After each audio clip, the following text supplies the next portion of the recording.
శ్రీమతే నమః. సైనికులు మహాస్వామి వారి దగ్గరికి వచ్చినప్పుడు మాకు రక్షణగా ఏదైనా శ్లోకాన్ని ఇవ్వండి, పెద్ద పెద్ద పూజలు అవన్నీ మేము చేయడానికి సమయం ఉండదు కదా, మేము అక్కడ పోరాడేటప్పుడు ఎన్నో శక్తులతో పోరాడాలి అని చెప్పంటే అప్పుడు పరమాచార్య స్వామి వారు హనుమంతుడి శ్లోకాన్ని ఇస్తారన్నమాట సైనికులకి. అదేంటంటే బుద్ధిర్బలం యశోధైర్యం నిర్భయత్వం అరోగత అజాడ్యం వాక్పటుత్వంచ హనుమత్ స్మరణాత్ భవేత్. ఇది శ్లోకం అన్నమాట. అది వాళ్లే కాదు, మనం కూడా చదువుకోవచ్చు. మనకి కూడా ధైర్యం లేదు, అయ్యో మేము భయపడుతున్నాం అని అనుకునే సమయంలో ఈ శ్లోకాన్ని చదువుకుంటే అత్యద్భుతంగా శక్తి వస్తుంది. మీరు ఏది చేసినా సరే నిశ్చలమైన మనసుతో శరణాగతితో చేస్తే భగవంతుడి అనుగ్రహం వస్తుంది. ఇప్పుడు మనం ఇది చూస్తుంటే మనకి ఏమర్థమైంది, మన ప్రయత్నంతో పాటుగా భగవంతుడి అనుగ్రహం కూడా ఉండాలని తెలుస్తుంది కదా. ఇప్పుడు పవన్ కళ్యాణ్ గారు అత్యద్భుతమైన కార్యక్రమాన్ని మొదలు పెట్టారు. అదేంటంటే మొత్తం షణ్ముఖ క్షేత్రాలన్నింటిలోనూ దేశం కోసం పోరాడుతున్న జవాన్ల కోసము, అలాగే నరేంద్ర మోడీ గారికి దైవిక బలం కోసము, దీంతో పాటుగా మన ఆంధ్రప్రదేశ్ లో ఈ అరసవెల్లి సూర్యనారాయణ స్వామి వారి ఆలయంలోను, దుర్గా క్షేత్రాల్లోనూ ఇంకా ఎన్నో ఆలయాలలో పూజలు నిర్వహించాలి రేపు మంగళవారం నుంచి అని సంకల్పం చేసుకున్నారు. ఇది నిజంగా అద్భుతమైన సంకల్పమే. మనం మన కోసం చేసుకోవడం వేరు, మనం దేశం కోసం చేయటం వేరు. ఇప్పుడు ఈ పవన్ కళ్యాణ్ గారు చేస్తున్నది కూడా దేశం కోసం. ఇదివరకు కూడా వారాహి యాత్ర అని చేశారు, అప్పుడు కూడా దేశం కోసమే చేశారు. ఏది చేసినా దేశం కోసం చేస్తున్నప్పుడు మనం అభినందించాలి. అప్పుడు ఆయన దేశం కోసం చేసినప్పుడు కూడా ఆ రోజు మన దేశంలో ఉన్న పరిస్థితులు, అప్పుడు జరిగిన పరిస్థితులు బట్టి ఈ వారాహి యాత్ర అని, ఈ వారాహి అమ్మవారికి సంబంధించిన ఆయన కార్యక్రమాలు చెప్పినప్పుడు సనాతని అంటూ ఆయన్ని దెప్పి పొడిచారు.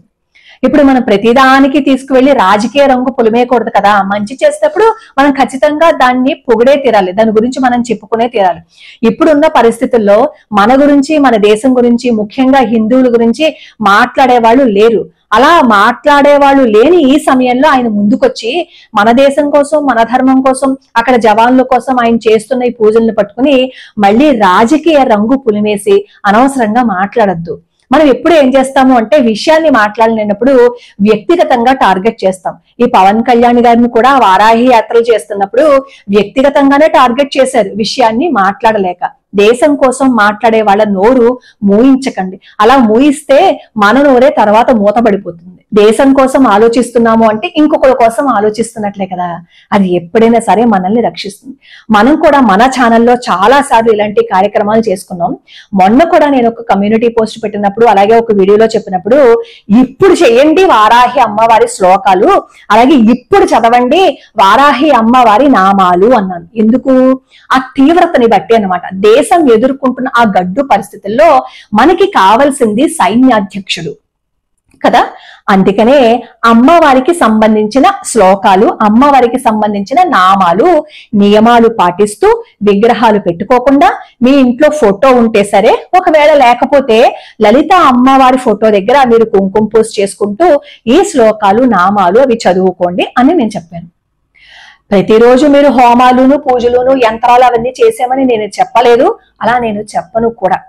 ఈ నామాల గురించి ఇప్పుడు కాదు, 2 సంవత్సరాల క్రితమే మన ఛానల్లో పెట్టాను. ఒకసారి ఆ వీడియోస్ అన్ని ఒకసారి చూసుకుంటే నేను ఏం చెప్పాను అనేది అర్థం అవుతుంది. నేను ఎప్పుడు హోమాలు, యజ్ఞాలు చేసేసుకోండి అని చెప్పలేదు, నామాలు చదువుకోవడంలో తప్పు లేదని చెప్పాను. ఇప్పుడు కూడా నేను అదే చెప్తున్నాను. కాబట్టి అనవసరమైన అనుమానాలతో నా మీద కాన్సన్ట్రేషన్ పెట్టే కంటే దేశం మీద కాన్సన్ట్రేషన్ పెట్టాము అని అనుకోండి, అది నలుగురికి ఉపయోగం. నా మీద కాన్సన్ట్రేషన్ పెడితే ఉపయోగం ఏమని చెప్పండి కదా. ఇప్పుడు కత్తి ఉంటుందండి, గృహిణి ఏం చేస్తుంది? కూరగాయలు కోస్తుంది, అవునా? డాక్టర్ ఏం చేస్తాడు? ఆపరేషన్ చేస్తాడు. పళ్ళు కోసేవాడు ఏం చేస్తాడు? పళ్ళు కోస్తాడు. అదే చిన్న పిల్లలకి కత్తి ఇచ్చామని అనుకోండి, వాడు చేయి కోసుకుంటాడు. వెంటనే తల్లి, ఒరే నువ్వు ఎందుకురా కత్తి ముట్టుకున్నావు, కత్తి ముట్టుకోకూడదు, చేయి కోసేసుకుంటుంది అని తల్లి చెప్తుంది. అంటే ఇప్పుడు తల్లి చిన్నపిల్లాడికి చెప్పింది నువ్వు కత్తి ముట్టుకోకు అని. అది అందరికీ వర్తించదు కదా. చిన్నపిల్లాడికి ఒక రూలు, కూరలు తరిగే గృహిణికి ఒక రూలు, ఆపరేషన్ చేసే డాక్టర్కి ఒక రూలు. ఆ కత్తిని ఉపయోగించే విధానంలో ఉంటుంది. ఇప్పుడు చేయి కోసుకున్నాడు కదా చిన్నపిల్లాడు అని, కత్తిది తప్ప, పట్టుకున్న చిన్నపిల్లాడిది తప్ప, ఆ చిన్నపిల్లాడికి ఎదురుగుండా కనిపించేటట్టు ఇచ్చిన తల్లిది తప్ప? ఏదైనా ఉపయోగించేటప్పుడు సమయం, సందర్భం, జాగ్రత్తలు ఇవి ఉంటాయి. అలాగే ఈ స్తోత్రాలకు సంబంధించి, ఈ శ్లోకాలకు సంబంధించి కూడా సమయం, సందర్భం, నియమాలు ఇవి ఉంటాయి. ఇవన్నీ పాటిస్తూ చేశాము అని అనుకోండి, అప్పుడు ఇబ్బంది ఉండదు. ఏ నియమాలు పాటించకుండా పర్లేదు పర్లేదు పర్లేదు ఇంట్లో కలిపేసుకోండి, ముట్టేనా అంటేనా, ఏ ఆడవాళ్ళకు ఉండవా అంటూ కలిపేసి చేసుకున్నారు అనుకోండి, అప్పుడు బెడిసి కొడుతుంది. నేను మన వీడియోస్ లో ఎప్పుడు చెప్పినా అదే చెప్తాను. వీడియో పూర్తిగా చూస్తే కదా అర్థమవుతుంది. సగం సగం చూసి స్కిప్ చేసేసామని అనుకోండి, నేను ఏం చెప్పాననేది పూర్తిగా అర్థం అవదు. అప్పుడు ఎవరిదో చెప్పిన పట్టుకుని కిందకు వచ్చి కామెంట్లు పెడతారు. అలాంటి వాళ్ళ కోసమే చెప్తున్నాను అనమాట, మళ్ళీ క్లారిటీగా.